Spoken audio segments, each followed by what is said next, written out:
वैभव जी, फिरोजाबाद से। राधा राधा। राधे राधे महाराज जी, आपके चरणों में कोटि कोटि प्रणाम। गुरु जी, मेरे जीवन में सब कुछ होने के बावजूद मैं भीतर से अशांत और बेचैन रहता हूँ। मैं हमेशा कुछ ना कुछ अधिक पाने की चाह में लगा रहता हूँ। हाँ, जैसा आपका प्रश्न है ऐसे एक आई थी, वो कहा मेरे पास सब कुछ है पर मैं अशांत हूं। बिल्कुल ठीक यही प्रश्न था। क्या कमी है मेरे जीवन में जो मैं अशांत हूं?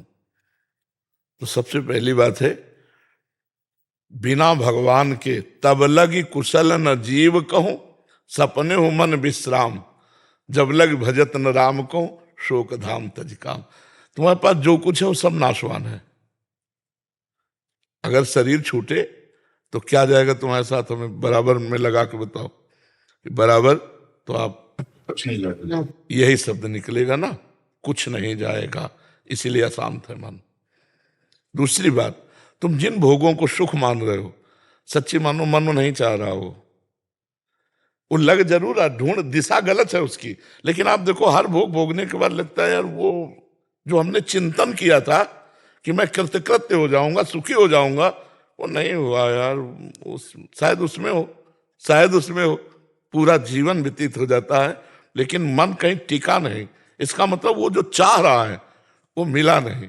और यदि भगवान में लगा दो तो देखो केवट क्या कह रहा है, अब कछुनाथ न चाहिए मोरे, दीन दयाल अनुग्रह तोरे। अब नहीं चाहिए।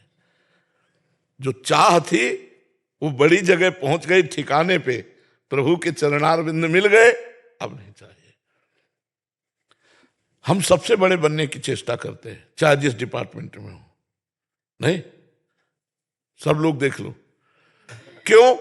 क्योंकि सबसे बड़े के बच्चे हैं, सबसे बड़े के बच्चे हैं ईश्वर का अंश, जीव अविनाशी, चेतन अमल, सहज सुख। सबसे बड़े के बच्चे हैं तो हम सबसे बड़े बनना चाहते हैं। तो अगर हम अपने पिता का स्मरण करें जो वास्तविक मेरा पिता है, तो हमें शांति मिल जाए, तो हमें सुख मिल जाए, तो हम सबसे बड़े हो जाएंगे।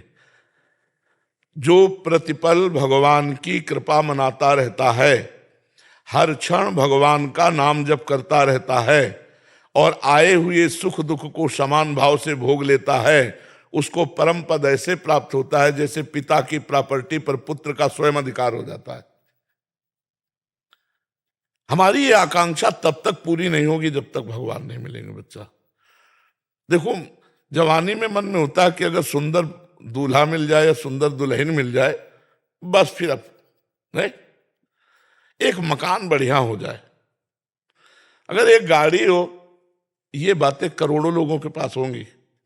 करोड़ों लोगों के पास जो अपनी कामना है, करोड़ों लोग इस पे हो, लेकिन उनकी कामना कुछ और है। और वो जो कामना कर रहे हैं वो हजारों के पास होगी, लेकिन उन हजारों में भी कामना है। यहां तक कि अगर ब्रह्मा का पद भी मिल जाए तो भी कामना रहेगी। जब तक भगवान की प्राप्ति नहीं होगी तब तक ये रुकेगा नहीं मन। कहीं भी लगा के देख लो आप, कहीं भी लगा के देख लो, मन देखता है कि अगर ये व्यक्ति मिल जाए, ये वस्तु मिल जाए, ये स्थान मिल जाए, ये पद मिल जाए तो मैं कृतकृत्य हो जाऊंगा। लेकिन वो है किसी के पास, लेकिन वो भी कृतकृत्य नहीं है, वो भी ऐसे तरस रहा है। तुम समझते हो कि इसमें सुख है और उसको भोगने वाला तीसरे को देख रहा है और तीसरा चौथे को देख रहा है। क्या है ये नौटंकी? क्या है माया की? आप देख लो, हम जो कह रहे हैं समझ पा रहे हो ना? ये नौटंकी माया की। जब तक भगवान का आश्रय नहीं लोगे तब तक तृप्त नहीं हो सकते, नहीं हो सकते। ये जो पापाचरण हो रहा है ना, ये इसी में हो रहा है। यार इसमें तो सुख नहीं मिला, शायद इतनी अवस्था वाले में हो, शायद इतनी अवस्था वाले में हो। ये मन खोज कर रहा है किसकी? परमात्मा आनंद की। दिशा कौन सी हो गई? जगत, भोग, कभी नहीं मिल सकता। एक बार एक राजा के महल का हार खो गया, रानी का। उसने अपने नगर में घोषणा करा दी कि शाम तक अगर कोई हार रानी का लेके आएगा, वो बहुत, रानी ने कहा मुझे वही हार चाहिए, तो बोले मैं अपने समान सुख प्रदान करूंगा। जैसे मेरा राजमहल ऐसे उसके लिए राजमहल। उसे सारूप्य, सायुज्य मोक्ष कहते हैं, सायुज्य मोक्ष कहते हैं। अब सब ढूंढने के लिए गए, कोई किधर कोई किधर कोई किधर ढूंढ रहा। एक आदमी एक नदी के किनारे ढूंढ रहा, शायद तो अचानक दृष्टि पड़ी तो हार दिखाई दिया जल में। वो कूद पड़ा, नीचे समेटा तो कीचड़ हाथ आया, फिर आया, हार तो यही था। तो काफी देर एकाग्र खड़ा रहा, जल शांत हुआ, फिर हार दिखाई दिया, फिर कूद गया, शाम हो गई। इतने में एक महात्मा वहां भ्रमण कर रहे थे, उन्होंने उसकी चेष्टा को देखा, कहा बेटा क्या है? बोले नहीं नहीं आप जाओ। बोले हम लोग महात्मा है, हमें थोड़ी कुछ चाहिए, हम तुम्हारा सहयोग करेंगे। बोले देखो स्वामी जी वो हार दिखाई दे रहा है। बोले वहां हार होता तो सुबह से शाम हो गई तुम्हें मिल जाता। पीछे मुड़ के देखा तो एक खजूर का पेड़ था, खजूर के पेड़ में बाज ने उस हार को, जैसे लाल वगैरह होते ना, वो मांस समझकर खींच लाया था। अब जब चोंच मारी नहीं तो खजूर के कांटे में टांग के उड़ गया था, और उसका प्रभाव पड़ रहा था, जल में छाया। तो हाँ, तो वो जल में हार पूरा ज्यों का त्यों दिखाई दे रहा था।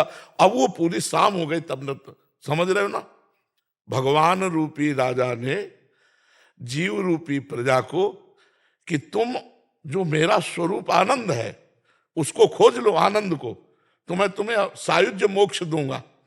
अब जीव आया, अब भोग रूपी नदी में आनंद रूपी हार दिखाई दे रहा उसको। धन का भोग कर लूं, पद का भोग कर लूं, ये सब प्रकार के भोग, खान पान का भोग, देखने का भोग, सुनने का भोग, आनंद इनमें दिखाई दे रहा कि नहीं दिखाई दे रहा? मिला किसी के हाथ में? आप देखो, वही जैसे वो कीचड़ हाथ में लगता है, वैसे पश्चाताप हाथ में लगता है कि यार पूरा जीवन हो गया, वो चीज तो नहीं है, इसमें होगा आनंद। वो भोग नदी में ही खोज रहा है, योग की तरफ नहीं। जब लौटे, जिधर मुख किए उधर नहीं मिलेगा, लौटो। जब लौटे तो खजूर का पेड़ जैसे ऊंचा होता ना, ऐसे भक्ति योग, ज्ञान योग, अष्टांग योग, इन योगों को जब धारण किया तो उसी में आनंद मिल गया। समझ रहे हो? आनंद भोगों में नहीं, पूरा जीवन हो गया भोगते भोगते। किसी को भी अगर मिले, किसी को कोई कि मैं बहुत खुश हूं, ऐसा नहीं मिल सकता। बहुत बड़े पद में वो इतने डिस्टर्ब थे, तो आप लोगों को लगेगा कि 20 गाड़ियां चल रही साथ में और इतना सब, कितने सुखी होंगे। लेकिन जब पर्सनल बात की ना, वो पर्सनल इसीलिए रुके थे अपनी समस्याओं का समाधान। तो हमका नाम जब करो, हमारे पास तो एक उपाय है, अमोघ उपाय है। जासु नाम भव भेषज हरन घोर त्रैशूल। तीनों शूलों का नाश करने, दैहिक दैविक भौतिक तीनों तापों का नाश करने की सामर्थ्य भगवान के नाम में। तो संसार में सुख नहीं है, दुख यो नया, ये दुख में है। हम ढूंढ रहे हैं सुख, हमारा मन खोज रहा है सुख, लेकिन आज तक नहीं रुका। महाराज ययाति ने एक अनुभव अपना लिखा है कि एक भगवद विमुख पुरुष को संपूर्ण स्त्रियां, जौ, धान्य, वैभव, पद, प्रतिष्ठा मिल जाए तो भी वो तृप्त नहीं हो सकता। भगवद विमुख, अगर भगवत सन्मुख, वो अनुभव इसलिए कि अपने पुत्र की 1000 वर्ष जवानी खुद भोगी, तब उन्होंने लिखा। अपनी तो भोगी ही, अपने पुत्र की 1000 वर्ष जवानी लेकर के और उसको भोगा, तब उन्होंने लिखा कि इन भोगों में सुख नहीं है। आप लोग तो उसी गृहस्थी में हो, संसार में हो। अगर नाम जप करोगे तो इसी में सुख मिलने लगेगा। कैसे? जैसे ऐसे बर्फी खाओ, अलग बात है, और भगवान को जब भोग लगा दी गई, अरे तो चाहे जितने बड़े धनी हो, बट रहा होता है, ऐसे नहीं करोगे। और उसका एक अलौकिक स्वाद होता है। गांव में जब सत्यनारायण की कथा होती थी और थोड़ी पंजीरी और पंचामृत नहीं बैठता था, अलौकिक स्वाद। तो मतलब वही भोग भगवान को अर्पित करके नाम जप करते तो यहां भी आनंद और परलोक में भी आनंद। समझ रहे? किसका प्रश्न था? मन शांत होगा तभी, जब जहां राधे सुख राधे। चाहिए वो सुख प्रेमानंद मिल जी जाए। महाराज के और सत्संग सुनने के लिए चैनल को सब्सक्राइब करें। राधे राधे।